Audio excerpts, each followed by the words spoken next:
Welcome, new developers. So you may not have written a line of code in Java yet, but if you are familiar with other languages like JavaScript or Python, all of those core coding concepts can be applied to Java. But there are some key differences and also some new computer science concepts that are baked into Java, which makes it a very powerful language. So before we jump into writing Java code, I want to talk a little bit about Java itself. So there's some basic facts about Java that you're going to hear a lot. The first is that Java is object-oriented. In fact, it was one of the first fully object-oriented languages to come about. It is also compiled, but also platform independent, unlike other compiled languages. And we'll get into what that means in just a little bit. So as I said before, above all, Java is known for being object-oriented or a class-based language. And you'll see classes right away, but we'll dig more into it tomorrow and explore throughout the stack. Now, something we won't elaborate on too much, but that I'd like you to keep in mind as you advance through the stack is that Java is what's considered a loosely coupled language.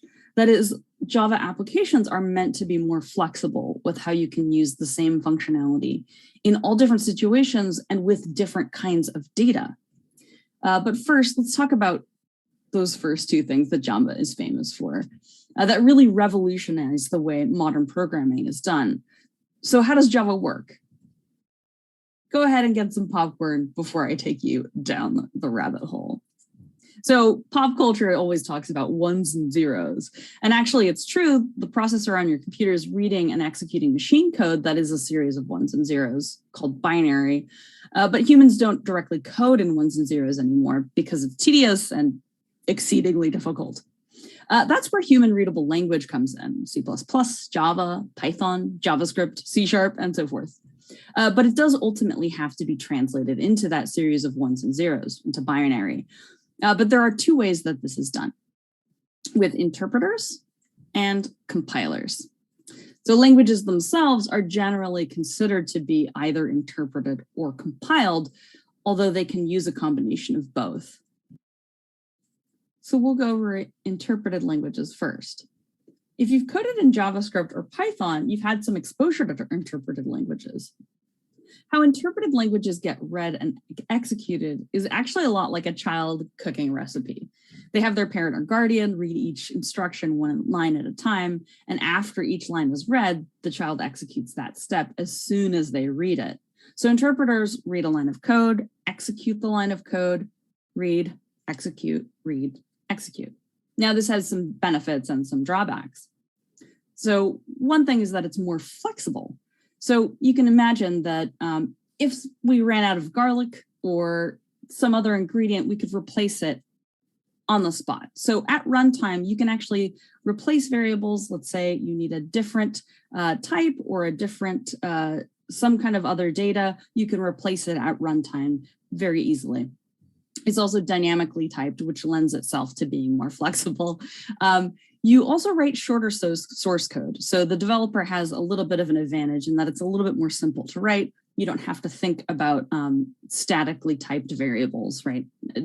Indicating the type before you declare it. It's also platform independent because interpreters read and execute the code at once. You can run it on a Mac, you can run it on a Windows, you can run it on Linux, and so forth. So that's one of all the benefits. The drawbacks are that mostly that it's slower and less efficient. Okay, so let's get into compiled languages.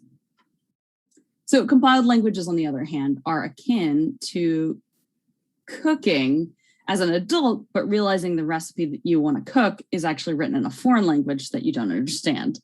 But in this case, you would send it off to get it translated first. And while that initial translation takes a long time, sending it out, getting it back, once you have the translated version, you can cook the recipe again and again very quickly. So with compiled languages, the entire source code or files or file must be compiled completely before it can be run. So again, this has some benefits and it does have some drawbacks. The biggest benefit by far is the performance. It's faster, it's more efficient.